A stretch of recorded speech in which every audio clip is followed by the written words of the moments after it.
نعت کے شعر ہونے لگے، ان کا صدقہ عطا ہو گیا۔ اب مجھے کچھ ضرورت نہیں، میں تو ان کا گدا ہو گیا۔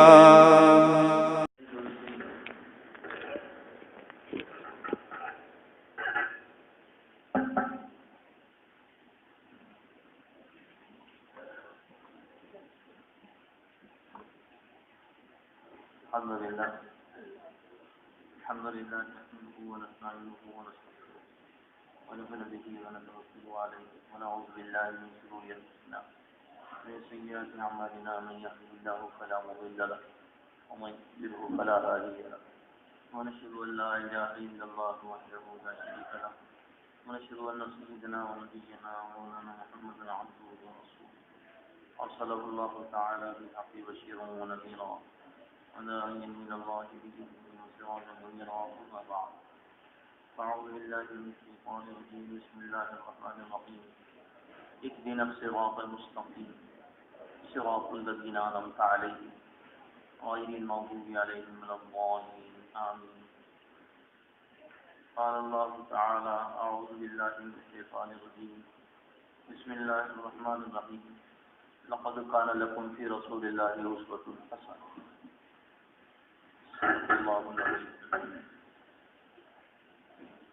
اللهم صل على سيدنا محمد وعلى آل سيدنا محمد وسلم. اللهم صل على سيدنا محمد وعلى آل سيدنا محمد وسلم. اللهم صل على سيدنا محمد وعلى آل سيدنا محمد وسلم. بزرگوں، دوستوں، عزیز ساتھیوں، قرآن پاک میں اللہ پاک نے ایک سورت نازل فرمائی جس کو سورہ فاتحہ کہتے ہیں، اور اس سورت کے آخری جز میں اللہ پاک نے ایک اہم مضمون بیان فرمایا۔ اس مضمون کو سمجھانے کے لیے میں نے قرآن پاک کی اس آیت کی تلاوت کی، اهدنا الصراط المستقیم۔ یعنی اللہ پاک نے سے بندے نے سوال فرمایا، اے پروردگار ہم کو سیدھا راستہ بتا دے، سیدھا راستہ ہم کو دکھا دے۔ یہ بندے نے دعا فرمائی۔ جب بندے نے یہ کہا کہ سیدھا راستہ بتا دے، صراط مستقیم بتا دے، یعنی ہدایت عطا فرما سیدھے راستے کی، جو راستہ آپ کا ہے، جو راستہ آپ کے نبی کا ہے، وہ راستہ ہمیں بتا دیجیے آپ۔ دعا بندے نے کی، ہر نماز میں نبی نے یہ دعا کی، صحابہ نے یہ دعا کی، اولیاء نے یہ دعا کی، بڑے بڑے علماء یہ دعا کرتے ہیں، ہر نماز میں ہر آدمی یہ دعا کرتا ہے کہ اهدنا الصراط المستقیم۔ تو اللہ پاک نے اس دعا سیدھے راستے کی تعریف آگے بیان فرمائی، بڑے عجیب و غریب انداز میں بیان فرمائی۔ سیدھا راستہ بتا دیجیے، تو اللہ تعالیٰ یہ بھی تو کہہ سکتے تھے ٹھیک ہے سیدھا راستہ کیا ہے؟ صراط القرآن، قرآن کا راستہ، صراط الکتاب، کتاب کا راستہ، یا صراط الرسول، رسول کا راستہ۔ اللہ نے یہ کہا ہی، بلکہ اللہ نے یہ کہا ہے کہ سیدھا راستہ ہے کون سا؟ وہ جس کو بندہ مانگ رہا ہے اور اللہ پاک نے سیدھا راستہ طے کر دیا ہے، اس سیدھے راستے کو سمجھنے کے لیے اور چلنے کے لیے وہ راستہ کون سا ہے؟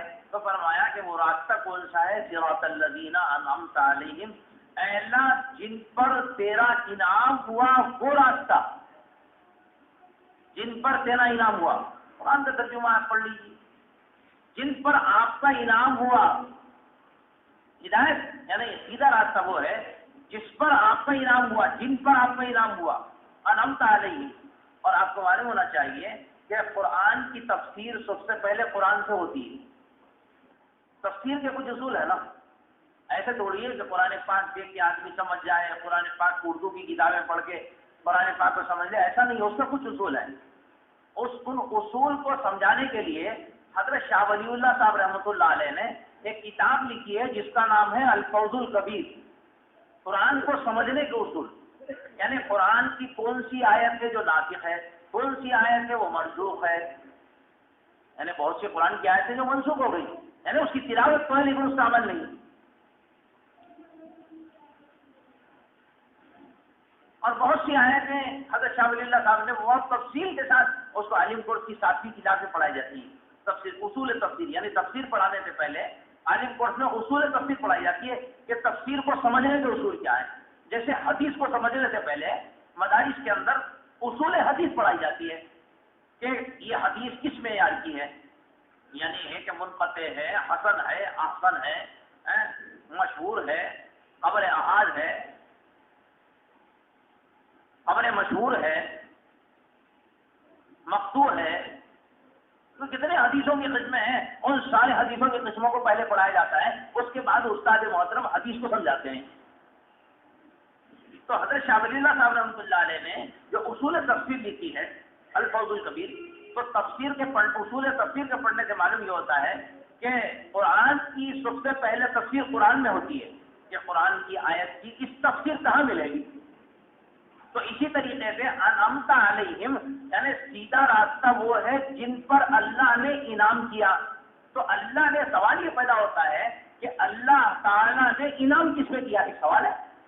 بھائی اللہ تعالیٰ یہ کہہ رہے ہیں کہ سیدھا راستہ وہ ہے جن پر اللہ نے انعام کیا. تو سیدھا راستہ وہ ہے جن پر اللہ نے انعام کیا. تو انعمت علیہم جن پر اللہ نے انعام کیا وہ ہے کون لوگ، وہ کہاں تلاش کرنا. تو قرآن پاک کے 5ویں پارے میں ہے. قرآن پاک کے 5ویں پارے میں اللہ نے فرمایا اولئک الذین انعم اللہ علیہم من النبیین والصدیقین والشہداء والصالحین. یہ ہے انعمت علیہم کی تفسیر 5ویں پارے میں. اللہ نے جن پر انعام کیا ہے وہ لوگ کون ہیں، انبیاء ہیں، شہداء ہیں، من النبیین والصدیقین، صدیقین ہیں، نبی ہیں، صدیق ہیں، شہداء ہیں، اور کون ہیں، اولیاء کرام ہیں، صالحین، نیک لوگ. یہ ہے صراط مستقیم. اور اس کے بعد میں اللہ پاک نے فرمایا غیر المغضوب علیہم ولا الضالین. اے اللہ وہ راستہ نہ دکھا جن پر آپ کا غضب ہوا، اے اللہ وہ راستہ نہ دکھا جو گمراہ ہو گئے. دو باتیں مانی، ایک تو جن پر انعام ہوا وہ راستہ سیدھا ہے، اور مغضوب علیہم کی مکمل تفسیر 1400 سال سے لے کر آج تک جتنی عربی کی تفسیریں ہیں، علماء کرام نے مستند تفسیریں لکھی ہیں، اس کے اندر اس کی تفسیر یہ کی ہے مغضوب علیہم سے مراد یہود ہے اور ضالین سے مراد نصارہ ہیں. اب اس کی تفسیر سنیے آپ.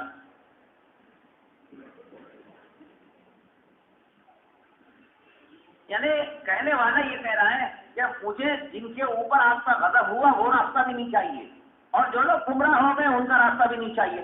اچھا، قرآن کو پڑھنے سے معلوم ہوتا ہے کہ یہود گمراہ کیوں ہوئے، مزاج یہود کیا تھا اور مزاج نصارہ کیا تھا، جس کو اللہ پاک نے رد کر دیا قرآن میں، نبیوں کی اولاد ہونے کے باوجود رد کر دیا. اللہ کے پاس کوئی اقتداری ہے کیا کہ صاحب یہ اللہ یہ بزرگ کی اولاد ہے لہٰذا انہوں شرک کرے تو چلتا، ایسا ہے کیا؟ یہ نبی کی اولاد ہے اور شرک کرے تو چلتا کیا؟ نوح علیہ السلام کے صاحبزادے کنعان، انہوں نے انکار کیا اللہ کا اور اللہ کے نبی کا، اپنے باپ کا، نوح علیہ السلام کا. قرآن نے ان کو اللہ تعالیٰ نے قرآن پاک میں نوح علیہ السلام کے اوپر وحی اتار کر یہ کہا کہ نوح انہ لیس من اہلک، یہ تمہارے اہل میں سے نہیں ہے جو کافر ہو گیا. نبی کا بیٹا ہے لیکن ایمان نہیں لایا، ایسے تمہارے خاندان سے ختم. اور نبی کی بیوی حضرت لوط علیہ السلام کی، اور وہ باقی ہو گئی تو نبی کے خاندان سے نکل گئی. کئی کی رشتہ داری، اللہ کے پاس اصل ایمان ہے. تو مغضوب علیہم یہ یہود تو نبیوں کی اولاد ہے، لیکن یہ ہے کہ مزاج یہود یہ تھا کہ مزاج یہود میں یہ تھا بے ادبی، نبیوں کی بے ادبی کرنا، نبیوں کو قتل کرنا، اپنے بڑوں کو نہیں ماننا، قتل کرتے تھے. وَيَقْتُلُونَ النَّبِيِّينَ بِغَيْرِ الْحَقِّ. ایک دن میں 70 نبیوں کو قتل کیا یہودیوں نے. مزاج ان کا کیا تھا؟ ان کا مزاج اس طریقے سے سمجھیے، ان کے پاس علم تو تھا لیکن عشق نہیں تھا. اس کے پاس علم تو تھا، عشق نہیں تھا. تو یہودیوں کے گمراہ ہونے کی وجہ تھی نبیوں کے اولاد، نبی کی اولاد ہونے کے باوجود، انبیاء کی اولاد ہونے کے باوجود ان کے پاس علم تو بہت تھا، بڑے بڑے علماء گزرے ان کے اندر، لیکن اللہ سے عشق نہیں تھا اور نبی کی ذات سے عشق نہیں تھا. اللہ نے فرمایا رد ہے یہ سب کا. اور نصارہ جو تھے ان کے بارے میں قرآن پاک نے کہا وَلَا الضَّالِّينَ، بندے نے یہ دعا کی اے اللہ مجھے انعام والوں کا راستہ تو بتا دیجئے، ایک تو یہودیوں کا راستہ مجھے نہیں چاہیے اور وَلَا الضَّالِّينَ اور نصارہ کا راستہ مجھے نہیں چاہیے، یہ گمراہ ہو گئے ہیں. علماء نے لکھا ہے کہ نصارہ کے گمراہ ہونے کی وجہ یہ ہے کہ ان کے پاس نبی کی ذات سے عشق تو تھا لیکن ان کے پاس علم سے محروم تھا، یہ سب کا علم نہیں تھا ان کے پاس. امت محمدیہ علیہ السلام کی خصوصیت ہے جو آگے بتاؤں گا میں آپ کو. یہود گمراہ ہوئے، علم ہے اور عشق نہیں ہے تو گمراہ قرار دے دیے گئے، اور نصارہ گمراہ ہو گئے، عشق نبی کی ذات سے بہت زیادہ تھا لیکن علم نہیں تھا ان کے پاس، گمراہ ہو گئے. خرابی کہاں سے آئی؟ خرابی یہاں سے آئی کہ ان کے پاس علم نہیں تھا، یعنی عیسیٰ علیہ السلام کی تعلیمات کے اوپر عمل نہیں تھا ان کو. نبی کی ذات سے عشق اتنا تھا اتنا تھا اتنا تھا، ایک طبقے نے عیسیٰ علیہ السلام کو خدا بنا دیا، ایک طبقے نے عشق میں محبت میں. ارے بھائی نبی تو نبی ہے نا، نبی تو اللہ کے بندے ہیں، اللہ کے رسول ہیں، انسان ہیں، سب سے مقدس ہیں، یہ نبی ہوئے، اللہ نے ان کے اوپر وحی بھیجی. لیکن انہوں نے کیا کیا؟ انہوں نے کیا کہ اتنی محبت کرے، اتنی محبت کی، اتنی محبت کی کہ نبی کو انہوں نے کیا خدا بنا دیا. ارے جو چیز جہاں ہونی چاہیے وہاں ہونی چاہیے. عیسیٰ علیہ السلام نبی تو نہیں تھے، وہ تو اللہ کے بندے تھے، اللہ کے رسول تھے، اللہ کے برگزیدہ بندے تھے، اللہ نے بھیجا تھا ان کو نبی اور رسول بنا کر. لیکن علم نہیں تھا، عشق میں اتنے مگن ہو گئے، اتنے معاملہ ہوئے، محبت عیسیٰ میں، عشق عیسیٰ میں آگے چلے گئے. اور حضرت عیسیٰ علیہ السلام کے معجزوں کو دیکھا. معجزوں کو کیا دیکھا؟ معجزوں کو دیکھا کہ مٹی کا ایک پرندہ بنایا، فَأَنفُقُ فِيهِ فَيَكُونُ طَيْرًا بِإِذْنِ اللَّهِ وَأُبْرِئُ الْأَكْمَحَ وَالْأَبْرَصَ وَأُحْيِي الْمَوْتَى بِإِذْنِ اللَّهِ. عیسیٰ علیہ السلام کے بارے میں قرآن نے فرمایا پھونکا مٹی کے پرندے میں، اڑنے لگا،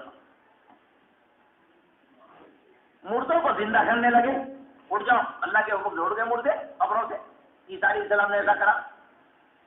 اور کسی کوڑی کے ہاتھ پہ سر پہ گنجے کے سر پہ ہاتھ بھیجا تو گنجا اچھا ہو گیا، کوڑی کے اوپر ہاتھ پھیرا تو وہ اچھا ہو گیا، فرش والے کے اوپر ہاتھ پھیرا تو وہ اچھا ہو گیا.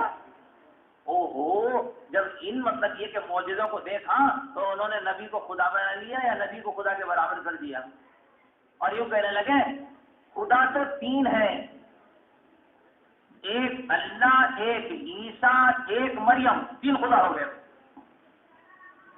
کبھی کچھ کہا کبھی کچھ کہا، کبھی کہنے لگے اوہو عیسیٰ تو اللہ کے بیٹے ہیں.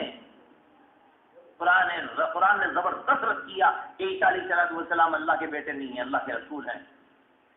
اور اس کو رد کرنے کے لیے اللہ تعالیٰ نے قرآن پاک میں جس وقت ان کی والدہ محترمہ لے کر آئیں اور عیسیٰ علیہ السلام کو لوگوں نے کہا اوہو مریم نہ تیرا باپ زانی تھا نہ تیری ماں زانیہ تھی، تو ایسے کیسے خراب نکل گئی؟ ماں کانا ابو کی امرأ سوء وما کانت امو کی بغیہ، نہ تیرا باپ زانی نہ تیری ماں زانیہ، تو کیسے نکل گئی مریم؟ قوم نے کہا تو انہوں نے کہا تھا فاشارت الیہ، بچے سے پوچھ لو مجھے کچھ نہیں معلوم. اللہ نے یہ کہا تھا بچے سے پہلے، بچے نے کہا اشارہ کیا عیسیٰ علیہ السلام نے تو باپ کے گود میں بچہ تھا. انہوں نے کہا کیا کہا؟ انی عبداللہ آتانی الکتاب وجعلنی نبیا وجعلنی مبارکا. اللہ کو معلوم تھا کہ یہ بڑے ہونے کے بعد عیسیٰ علیہ السلام کے معجزوں کو دیکھیں گے تو یہ قوم کے پاس علم نہیں ہوگا، محبت کرے گی نبی سے اتنا کہ محبت میں عیسیٰ کو خدا کے برابر ٹھہرا دے گی. اس وجہ سے نبی کی زبان سے ماں کی گود میں عبداللہ نکلوایا، میں اللہ کا بندہ ہوں. پہلے نکل دیا اللہ نے انی عبداللہ، میں اللہ کا بندہ ہوں، میں خدا نہیں ہوں. دودھ پیتے بچے نے کہا انی عبداللہ، میں اللہ کا بندہ ہوں. غرضی کی بات لمبی ہو جائے گی، مجھے تو ایک اہم عنوان بیان کر. یہ حضور پاک صلی اللہ علیہ وسلم کی امت کی خصوصیت ہے کہ اس امت میں اللہ پاک نے ایک درمیانہ راستہ دیا اس امت کو. کیا درمیانہ راستہ؟ درمیانی راستہ یہ دیا کہ یہ امت اپنے نبی سے قسمیں کرے گی اور یہ امت نبی کا علم بھی رکھے. یعنی یہ ہے کہ حضور پاک صلی اللہ علیہ وسلم کی تعلیمات کو اپنے سینے سے بھی لگائیں گے اور حضور سے ٹوٹ کے کریں گے. یعنی حضور کو خدا کے برابر نہیں ٹھہرائیں گے. جیسے عیسائیوں نے بغیر علم کے محبت میں عیسیٰ علیہ السلام کو اللہ کے برابر ٹھہرا دیا. یہ امت ایسا نہیں کرے گی. اور جو کرے گا تو وہ مطلب ہے کہ اس کا مطلب یہ ہے کہ اس نے حضور پاک صلی اللہ علیہ وسلم کی تعلیمات کو سمجھائی. اس امت کی خصوصیت ہے، اس امت کی خصوصیت ہے علم کا ہونا اور عشق کا ہونا. اس امت کے پاس علم بھی ہوگا، اس امت کے پاس عشق بھی ہوگا. یہ دونوں سے چلے گی. کیوں؟ یہود گمراہ ہوئے علم تھا، عشق نہیں تھا. عیسائی گمراہ ہوئے عشق تھا، علم نہیں تھا. اللہ کے نبی صلی اللہ علیہ وسلم کی برکت میں اس امت کو علم بھی ہوگا، عشق بھی ہوگا، علم بھی ہوگا، عشق بھی ہوگا. سیدنا صدیق اکبر رضی اللہ تعالیٰ عنہ سب سے پہلے خلیفہ اور کیا تھے؟ دیکھو بات آج تک آپ نے سنا یہ ہے کہ صدیق اکبر عاشق رسول تھے، لیکن یہ ہے کہ دوسرا پہلو میں آپ کو کھولوں، وقت نہیں ہے ورنہ میں کھولوں تو صدیق تو اللہ کے معشوق بھی تو تھے نا. صدیق اللہ کے معشوق بھی تھے. جبھی تو عرش سے سلام آیا تھا نا ان کو کہ میرے معشوق کو سلام دے دو. ٹوٹ کے اللہ پاک چاہتے تھے صدیق اکبر کو. کیوں؟ اس لیے کہ صدیق اکبر رضی اللہ تعالیٰ عنہ امت کے طبقے میں وہ واحد شخصیت ہے، وہ واحد شخصیت ہے جن کے بارے میں فرمایا کہ میری امت کے پورے قیامت تک کے لوگوں کا ایمان ایک پلڑے میں رکھ دیا جائے اور ابو بکر کا ایمان ایک پلڑے میں رکھ دیا جائے تو ابو بکر کا ایمان اتنا طاقتور ہے کہ ابو بکر کا پلڑا جھک جائے. اتنا قوی ایمان امت میں کس کا ہوگا؟ لیکن یہ ہے کہ ایمان ایک طرف قوی ہے اور دوسری طرف صدیق اکبر رضی اللہ تعالیٰ عنہ منش نبوی پہ اتنے چلنے والے ہیں کہ امت میں ان سے زیادہ کوئی عاشق نہیں گزرا. امت میں ان سے زیادہ کوئی عاشق. میرا مضمون ادھورا رہ جائے گا ورنہ مجھے بہت اہم باتیں ان سے دی. یعنی یہ ہے کہ عشق کا یہ عالم تھا، یہ عالم تھا، یہ عالم تھا. اللہ اکبر، اللہ اکبر. صدیق اکبر کو معلوم ہوا کہ اشاروں سے سمجھ گئے. اندازہ لگائیے ابھی کسی کو نہیں معلوم کہ ہجرت ہونے والی ہے، کسی کو نہیں معلوم. لیکن صدیق اکبر سمجھ گئے کہ ہجرت ہونے والی ہے. کتنا مطلب یہ کہ کتنا نبی سے قریب تھے، یہ سمجھ گئے کہ ہجرت ہونے والی ہے. اللہ اکبر. کون ایسا ہوگا عاشق، کون ایسا ہوگا؟ اللہ کے نبی صلی اللہ علیہ وسلم راتوں رات جو لوگ کھڑے ہوئے تھے قتل کرنے کے لیے تو آپ کو حکم ہوا کہ فاؤ سینا ہوں قوم لا یسرون، جو کھڑے ہوئے ہیں ان کے اوپر آپ مٹی ڈال کے نکل جاؤ. تو مٹی ڈالتے ہوئے نکل گئے. سب کے سروں پہ مٹی، کسی کو نظر نہیں آئی. آنکھیں کھلی ہوئی حضور درمیان میں گزرتے کسی کو نظر نہیں آئی. چلے گئے اور جا کے صدیق اکبر کے دروازے کے سامنے ابھی کچھ بھی نہیں کیا، یوں پیر رکھا اور یوں دروازے پہ ہاتھ ہی رکھنا چاہ رہے تھے کہ صدیق اکبر ایک دم دروازہ کھول کے کود گئے. اللہ کے رسول فرمائیے رات کا سناٹا ہے، ساری دنیا سو رہی ہے اور ابو بکر مطلب یہ ہے کہ دروازے کے سامنے ایک دم کود گئے. حضور کا اشارہ جیسے آنکھ محسوس ہوئی. اللہ اکبر، اللہ اکبر. حضور نے پوچھا ابو بکر تم سوتے نہیں رات میں؟ ابو بکر تم سوتے نہیں رات میں؟ کہنے لگے اللہ کے رسول جب سے میرے دماغ نے یہ کہا کہ آپ کو ہجرت ملے گی تو میں اس دن سے اس رات سے سونا چھوڑ دیا. پتہ نہیں اللہ کے نبی کب میرے گھر پہ آئے. آپ کو اتنی زحمت نہیں ہونی چاہیے کہ میرے دروازے کو کھٹکھٹانے کا موقع ملے تو میں دروازے کے پاس بیٹھا رہتا ہوں کب میرے نبی آئے. آج محسوس کرتے ٹوٹ گیا. اللہ اکبر. اور ایسا کس کے پاس ہوگا؟ یہ اتنا بڑا عاشق رسول کون ہوگا دنیا کے اندر؟ کوئی دعویٰ کر سکتا ہے؟ اور یہی نہیں بلکہ یہ ہے کہ آپ کی عاشق رسول نہیں ہے بلکہ یہ قصہ یہ ہے کہ آپ نے اپنا پورا گھر بار والدین سارے لوگوں کو قربان کر دیا. بلکہ جس وقت غار کے اندر آپ کا طریقہ تشریف لے گئے چھپنے کے لیے اسباب ہے نا دنیا دارالاسباب تو نبی کو بھی چھپنا پڑے گا، اسباب اختیار کرنا پڑے گا. اس کے بعد میں توکل ہے یہی تو تعریف ہے نا توکل کی، پہلے اسباب اختیار کرو، بعد میں اللہ پہ بھروسہ کرو، ورنہ نبی سے بڑا متوکل کون ہوگا؟ اسباب اختیار کرنا تو چھپ گئے، غار میں چھپ گئے، اور مکڑی نے جالا دے دیا، کبوتر نے انڈا دے دیا۔ اللہ کے نبی جب جانے لگے تو اپنے گھر والوں کو، بیوی کو پابند کیا کہ یہ آٹا ہے، یہ سامان ہے اور یہ پیسے ہیں، اور حضرت اسماء سے کہا بیٹا روزانہ تم چپکے سے توشہ بنا کے، ہم لوگ کیونکہ غار میں چھپے ہوئے رہیں گے، میرا تو کوئی مسئلہ نہیں ہے، لیکن میں یہ چاہتا ہوں کہ میرے نبی بھوکے نہ رہے، میرے نبی بھوکے نہ رہے، میرا کوئی مسئلہ نہیں، تو ایسا کرنا تم کھانا پکا کر توشہ لے کر آ کر، یہ فرمایا۔ حضرت اسماء چھوٹی سی بچی ہے، وہ مطلب یہ کہ اپنی اماں جان نے توشہ تیار کیا اور وہ چلی، اور جانے کے بعد آپ نے ان کو کھلایا اور توشہ لے کے واپس ہو رہی۔ اب ابو جہل مل گیا، ابو جہل نے پوچھا کہ اسماء کہاں سے آ رہی ہے؟ اللہ اکبر، عرب کی خصوصیت، عرب کی گٹی گٹی میں پڑا ہوا تھا، چاہے کافر ہو، چاہے بچی ہو، چاہے کوئی بھی ہو، بڑے سے بڑا دشمن خدا دشمن رسول کیا نہ ہو، عرب کی گٹی میں یہ تھا کہ جھوٹ نہیں بولنا، جھوٹ بولنا نہیں ہے، جھوٹ اتنا بڑا گناہ ہے دنیا کا۔ چھوٹی بچی جھوٹ بول سکتی تھی نا، بچی نے کہا میں اپنے ابا کو اور اللہ کے رسول کو توشہ دے کر آ گئی۔ ابو جہل نے کہا کہ بتا دے، چلے نہ بتانے کی نہیں، بتانے کی نہیں۔ ابو جہل نے کہا بتا دے، ماروں گا، اور تماچا کھینچ کے مارا، حضرت اسماء گر گئی۔ اس کے بعد بتاتی ہی نہیں بتاتی، چلے نہ، تو اس نے یہ پورا جو بال تھے بچی کے، اور اس کو پکڑا اور پکڑ کے دے مارا پہاڑ کے اوپر، جس سے پیشانی پڑ گئی۔ حضرت اسماء دوسرا توشہ جب لے کے گئی اللہ کے نبی صلی اللہ علیہ وسلم کے پاس، اور جب گئی وہاں پر تو اللہ کے نبی تو بڑے عجیب و غریب آپ کا دل تھا نا، آپ نے دیکھا کہ ابو بکر کی لخت جگر کا چہرہ اترا ہے، ابو بکر کی بیٹی کا چہرہ اترا ہے، اور ایسا معلوم ہوتا ہے کہ رو کے آئی ہے۔ پوچھا بیٹا کیا ہوا تجھے، تیرا چہرہ ایسا کیوں ہو رہا ہے؟ قربان جائیے، عاشق رسول صدیق اکبر کی نے گھرانے کی ایسی تربیت کی تھی، اللہ کے رسول اگر نہ پوچھتے تو بیٹی نہ بتاتی،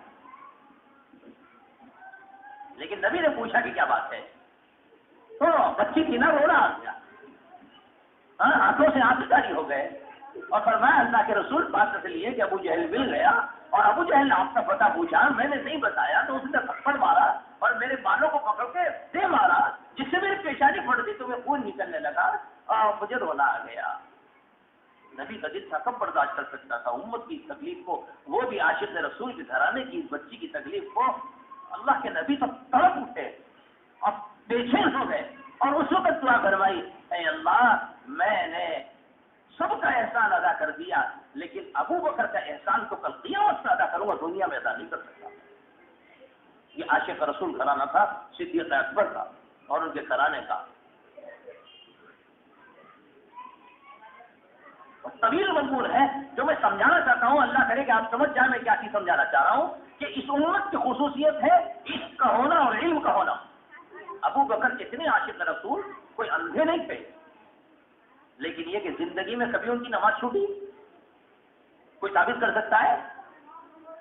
ارے بھائی کبھی صدیق اکبر نے حضور کا مطلب کہ حضور کی پیدائش کے بعد یعنی 12 ربیع الاول حضور پاک صلی اللہ علیہ وسلم کے پہلے، تو اس کے اندر اختلاف ہے کہ حضور کی پیدائش کب ہے، اسی کو چھپا دیا اللہ نے، 9 کو ہے یا 12 کو یہی پتہ نہیں ہے۔ امت کے پورے طبقے میں ہر جگہ اختلافی مسئلہ ہے کہ حضور کی پیدائش 9 کو ہے یا 12 کو ہے، 12 کو وفات ہے 9 کو۔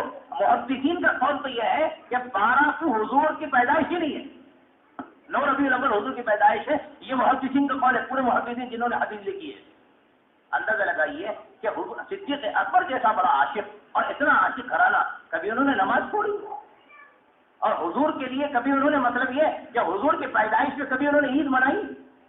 کوئی ثابت کر دے دنیا کا کوئی آدمی کہ اتنے دن حضور پاک صلی اللہ علیہ وسلم دنیا میں تشریف فرما تھے، اور صحابہ تھے 1,24,000 صحابہ میں سے کس نے مطلب یہ جشن منایا ہو، اور کس نے عید منائی ہو، اور حضور کی تعلیمات سے کس جگہ پر واضح احکامات وضو کے مسائل ہیں، اور وضو کے مسائل ہیں، طہارت کے مسائل ہیں، اور غسل کے مسائل ہیں، نماز کے مسائل ہیں، زکوٰۃ کے مسائل ہیں، کوئی فقہ کی کسی کتاب میں عید میلاد النبی کا کوئی دھکرا نہیں ہے، کوئی بتا دے، کسی جگہ پر نہیں ہے، کہیں بھی نہیں ہے۔ صدیق اکبر جیسا عاشق کون ہوگا، اور صدیق اکبر جیسا عالم کون ہوگا؟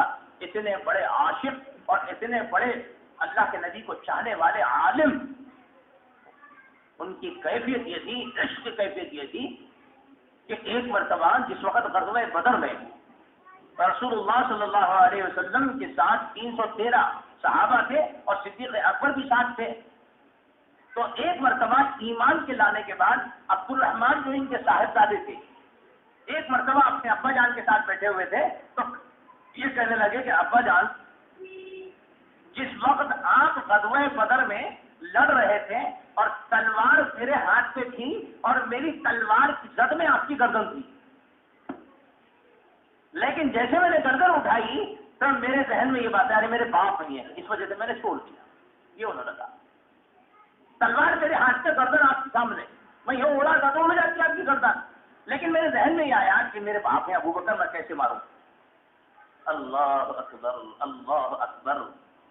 کیا صدیق اکبر کا کیسا دل تھا اور کیسے عاشق تھے اور اللہ کو کیسے ماننے والے تھے۔ انہوں نے فرمایا کہ عبد الرحمن، اگر میں غزوہ بدر میں تجھے دیکھ لیتا تو میں تجھے قتل کر دیتا، میں یہ نہ سوچتا کہ میرا بیٹا ہے، اس لیے کہ میں تو اللہ کے نبی کو اتنا چاہتا ہوں کہ اگر کوئی نبی کے خلاف کھڑا ہوگا تو میں تو اس کو مطلب ہے کہ گردن کو مطلب بیٹا کیوں نہ ہو، میں قتل کرنا ہی پسند کرتا ہوں، میں نہیں چھوڑ سکتا۔ یہ ہے کفر اور یہ ہے ایمان میں پڑا، یہ ہے صدیق اکبر کا عشق نبی پاک علیہ الصلوۃ والسلام سے کہ میں تو تجھے نہ چھوڑتا، تو نے چھوڑ دیا، میں نہیں چھوڑتا۔ یوں آیا حضرت ام حبیبہ رضی اللہ تعالی عنہ حضور پاک صلی اللہ علیہ وسلم کی وہ زوجہ محترمہ ہیں جن کا نکاح رسول اللہ صلی اللہ علیہ وسلم سے ہوا، اور کتنی عظیم باپ کی بیٹی ہے معلوم ہے آپ کو؟ کون تھی؟ ام حبیبہ۔ یہ ام حبیبہ ابو سفیان کی بیٹی ہے، ابو سفیان کی بیٹی ہے ام حبیبہ رضی اللہ تعالیٰ عنہ، اور یہ ایمان لے کر نہیں آئی، ام حبیبہ ایمان لے کر آ گئی، حضور پاک صلی اللہ علیہ وسلم کی زوجہ مطہرہ بن گئی۔ مدینہ منورہ میں حضرت ابو سفیان رضی اللہ تعالیٰ نے ایمان کے لانے سے پہلے مدینہ منورہ کی بیٹی سے ملنے کے لیے گئے، اور جب گھر میں گئے تو ابو سفیان جب گھر میں گئے تو اللہ کے نبی صلی اللہ علیہ وسلم کا بستر بچھا ہوا تھا جس پر آپ آرام فرمایا کرتے تھے، تو جیسے ابو سفیان گھر میں گھسے اور اس بستر پہ بیٹھنے کا ارادہ فرمایا، اوہو، ام حبیبہ فوری جھپٹی اور اللہ کے نبی کا بستر نہیں ہوتا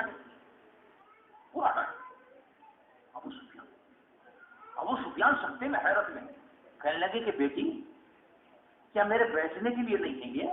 تو نے ایسی حرکت کیوں ہے ام حبیبہ؟ تو نے ایسا کیوں کیا؟ ایسا کیوں کیا تو نے کہ بستر ہٹا دیا؟ کہنے لگے ابا جان، اس میں کوئی شک نہیں کہ میں آپ کی لخت جگر ہوں، لیکن آپ کفر میں اتنے گندے ہیں کہ نبی کے بستر پہ آپ نہیں بیٹھ سکتے، نبی کے بستر پہ آپ نہیں بیٹھ سکتے۔ یہ ہے محبت۔ باپ موجود ہے اور حضور پاک صلی اللہ علیہ وسلم کا گھر میں ہے، اور مکے سے مدینہ آئے ہیں تو بیٹی سے ملنے کے لیے آئے ہیں، لیکن یہ ہے کہ ام حبیبہ نے کہا کہ آپ کے اندر کفر کی نجاست ہے، باپ ضرور ہے میرے، لیکن یہ ہے کہ اللہ کے نبی کے اوپر میں اتنی جانشان ہوں کہ اللہ کے نبی کے بستر کے اوپر میں کسی کافر کو بیٹھے نہیں دوں، چاہے باپ کیوں نہ ہو جائے۔ یہ ہے عشق کہ ہر چیز پر مطلب یہ کہ قربانی کی ہے اللہ کے نبی علیہ الصلوۃ والسلام کو، چاہے باپ کیوں نہ ہو جائے۔ کوئی گیٹ تماشا نہیں تھا یہ جرأت کرنا، یہ عرب کے معاشرے کے اندر ابو سفیان جیسا سردار، یہ وہ چیزیں تھیں دنیا کو بتا دیا کہ عشق کسے کہتے ہیں، اور صحابہ نے اور صحابیات نے حضور پاک صلی اللہ علیہ وسلم کو کہتا چاہے دنیا کیا چاہے۔ جس وقت غزوے میں رسول اللہ صلی اللہ علیہ وسلم غزوہ احد میں حضور پاک صلی اللہ علیہ وسلم کے صحابہ شہید ہو گئے، شوہر بھی شہید ہو گئے، باپ بھی شہید ہو گئے، بیٹے بھی شہید ہو گئے، اور وہ صحابیہ کو معلوم ہوا، بوڑھی صحابیہ کو، کہ بیٹا بھی شہید ہو گیا، شوہر بھی شہید ہو گیا، باپ بھی شہید ہو گیا، اور مدینے سے دوڑتی گئی